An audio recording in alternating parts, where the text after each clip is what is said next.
Face the Music, a pre-ELO song-by-song podcast, is sponsored by fine people like Bob Mack. This is Face the Music, a pre-ELO song-by-song podcast. Someone Knocking, The Idol Race.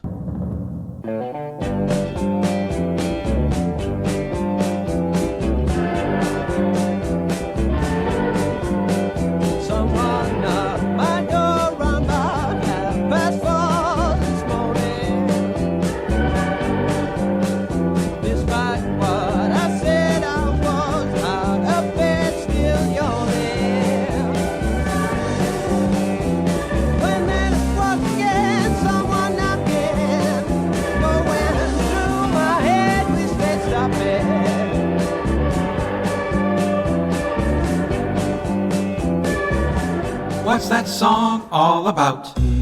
Someone Knocking is the 9th track, 3rd song on side 2 of the 2nd album by the Idol Race, recorded at Trident Studios in the UK and released in the second half of 1969. It was written by Dave Pritchard and produced by Jeff Lynne. In the October 4th, 1969 issue of New Musical Express, R.G. wrote, Someone Knocking is a good old rock and roll number that shows how a group can be both soft and gentle, and also hard and exciting. In issue number 7 of ELO fanzine Face the Music in 1990, Gill wrote, Dave Pritchard takes his chance again with his song Someone Knocking, singing against a racing backing track which features spacey echoed guitar, a hypnotic bass riff, and some pretty bluesy lead licks. The irony in this song is that there is actually no one at all knocking on his door. It's all the product of an overactive dream time. Nick James wrote in the July 13th, 2012 issue of Record Collector, As on his other songs, Pritchard provided the lead vocals, offering a distinctly different, almost folkish perspective to the Idol Race sound. Open up that door!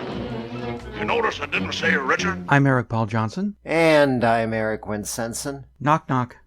Who's there? Knock knock. Who's there? Knock knock. Who's there? You seem to be getting kind of annoyed. Does it get tiresome real quick if somebody does the same thing over and over and over and over and over again? Yes, it does. Yeah. Which is why I never watched Friends or The Big Bang Theory. Yeah, there's a one reason right there why I can't watch those shows. Anyways, we're smack in the middle of side 2 of the second Idol Race album, and that's where you usually stick the filler. Yeah. It's like, we need another song. Somebody said, well, I've got this guitar lick that lasts 2 seconds. Maybe we can just play that over and over and over and over again until we hit the 3-minute mark and then fade out. And, there you go. There's your song. That's pretty much it. I don't like it. It's just, for 2 seconds, it does change, I don't know, octave, key, whatever, but then it goes right back to that same thing over and over and over again.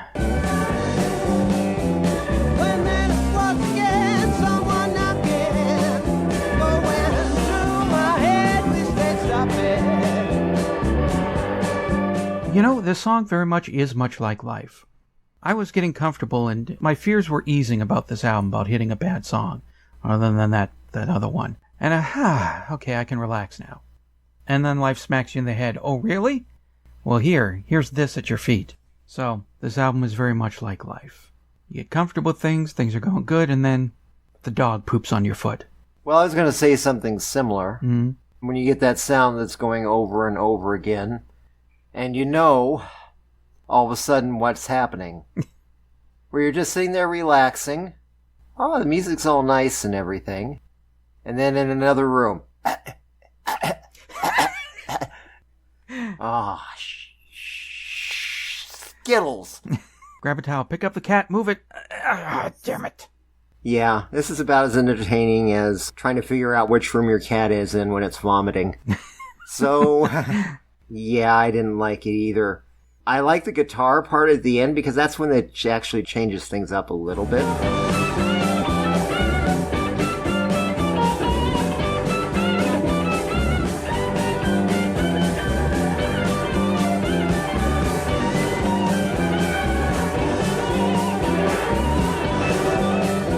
But yeah, they're trying to do kind of like, okay, let's do a little psychedelic rocker here. And my biggest thing, though, what happened to Dave Pritchard between album 1 and 2? Yeah. He decided he's going to sing in a completely different voice. He went from a voice that really compliments Jeff Lynne's on the first to this art school folky thing. Yeah. Kind of half detached of, well, I don't care what I'm singing anymore type of thing on this one. Because I was thinking, third album, how could, I mean, it can't be that bad.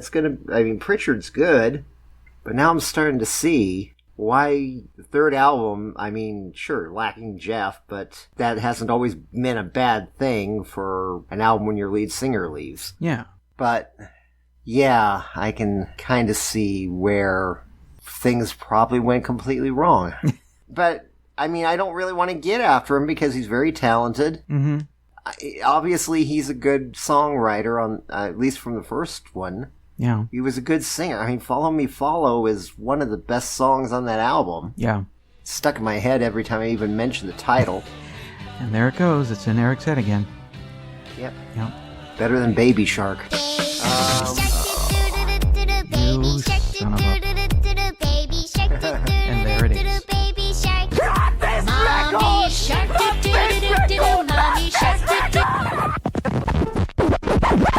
So I really don't understand what happened. Did he decide he wanted to take on a completely new persona of being this kind of hippie, folky kind of guy? Was kind of drifting through life like the dude, half kind of detached from everything? Because it just doesn't work. Yeah, while singing while on a vibrating bed. Because his voice goes all wibbly wobbly in this one too at times. Yeah. It just doesn't make any sense. I was kind of looking forward to hearing the Pritchard songs. Yeah. Because the stuff he did on the first album was great. Mm-hmm. Yeah, you're right. You usually just go, okay, this is where this belongs. Yeah. I will give credit to the band for something that just repeats over and over again. I think it probably would be easy to just turn your mind off and go, which can probably lead to problems of everybody in the band just drifting off into their own way. Because, I mean, if you got a verse and chorus and the bridge and then things change, you can kind of keep in your mind how many times you got to play this before that goes into that part and then this goes into the other part. But if you're just playing the same thing over and over again, it seems like it could drift. I would think it would take some kind of concentration to be able to make sure we're all on the same page through this whole song. My musical skills are kind of limited. I've never played with a band, so I don't know if having a band there helps keep your mind on track and not to wander off. So, I've never played with a band. I've only played with myself. And that's why I got a wife. Good morning, everybody. Welcome to the Morning Zoo. Eric Johnson here on KDBX FM. The thing that also helps keep you on track if you are playing something like this and try to drift and everybody wants you on cue, is a very large, unhappy producer with a baseball bat in his hand. Well, that would be Jeff on this song. So I don't know if he's wielding a baseball bat yet. I can't really see that. No. I can't even see him wielding a cricket bat. Yeah. Not a lot written about the Idle Race, but I don't get the vibe from this band that they needed somebody with a weapon to keep them focused. Like, say, Led Zeppelin, or Keith Moon era Who, or Scum of the Earth. Nobody was keeping things in order for the Who. Yeah. I do like the lyrics. I think it's a neat sort of mind-warping kind of thing. Because, I mean, I go through it, too, when I'm at the edge of passing over into sleep. There are times when I will hallucinate noises.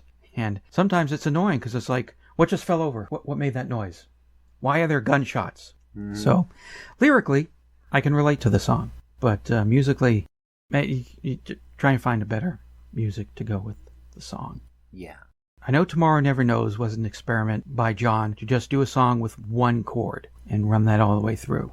But the difference is the Beatles were able to make just the same thing over and over again for 3 or 4 minutes interesting. They had all kinds of other weird things going on. Their backwards guitar solo, speeding up a Paul McCartney laugh so it sounds like seagulls, at least to me anyway. There were weird warped horns, and Ringo's playing an interesting drum track. instead of what's going on here, where it's just thwap, thwap, thwap, thwap, thwap. All they got going on in the background sounds like someone who's never played guitar, just picking at different notes or strings with a deep, heavy echo on it. Then there's your psychedelic trap to try and make it not so boring of doing the same thing for 3 minutes. There haven't been many disappointments on either album, but these two reminds me of you and Someone Knocking. Yeah. So overall, I'm saying the Idle Race is better than the Move. And, well, I was going to say that's all Jeff Lynne's fault, but Dave Pritchard did a lot of really good songs until we hit this album. Got something to say about Someone Knocking? Then call the telephone line voicemail. 623-850-3375. Call now. Who's that knocking at my door? I have a tranny and it's permanently tuned to the station I adore. Yeah! I find it plays a lot more music than the others do, and it's on 194. Can't get enough, of all that stuff, that makes me tingle from my head down to my toe. I'm in a state, 'cause it's so great. And what's more, it's all in living stereo. Capital on 95.8 Stereo VHF. Oh, hey, this is Dr. Troy with my thoughts on Somebody Knockin'. Well, when I first saw that this was the next song to discuss in the podcast, I immediately thought of Somebody's Knocking by Terry Gibbs, 1981. Somebody's knocking, should I let him in? And I actually have always thought that song sounded like the kind of country song that Jeff Lynne might have written, especially with its rockabilly-infused beat and melody. I mean, I don't know if he would have or not, but it just kind of struck me as that. But as for the actual song we're talking about, Somebody Knockin', I don't know about you, but I hear more than a bit of an echo of Send It when I listen to this song.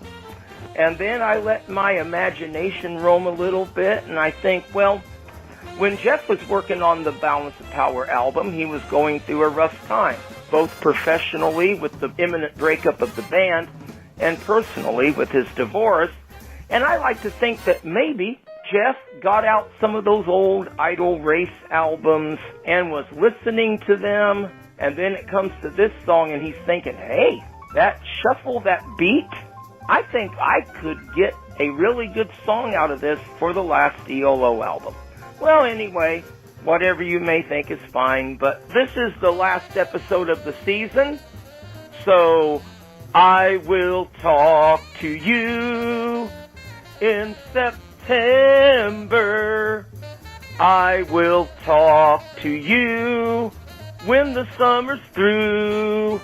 Here I am, saying goodbye on the telephone. Summer vacation is taking me away. Talk to you in the fall. Singers this miserable come along only once in a generation.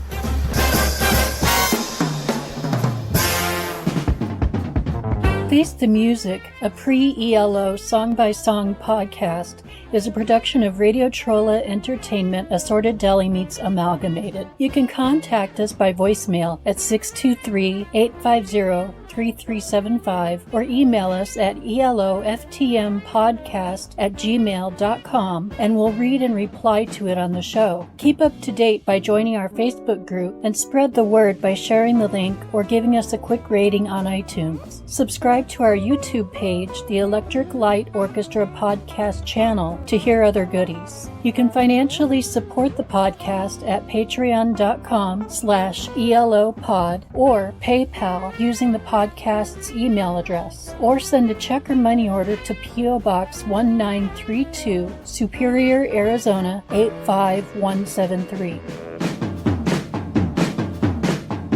Next fall, a better life the weatherman knows.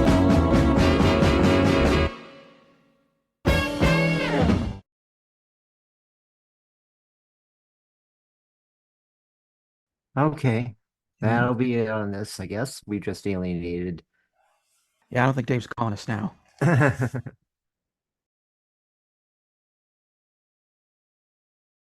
This was our last show of the season. We'll be back to pick up where we left off on September 7th. We get 2 more Idle Race songs. Then every episode will be about the move until we run out of their songs, which will coincidentally end the final season of the pre-ELO podcast. But maybe we'll keep going with a concurrent ELO podcast. Outside acts during ELO's time, if any of that makes sense. But you won't have nothing to listen to until September. There'll be an ELO podcast summer series called Face the Music, What Does Madeline Think? Me and Madeline, we revisit some ELO songs and see what she thinks about it now. Because nobody will give you a more honest opinion about a song than a 12-year-old girl.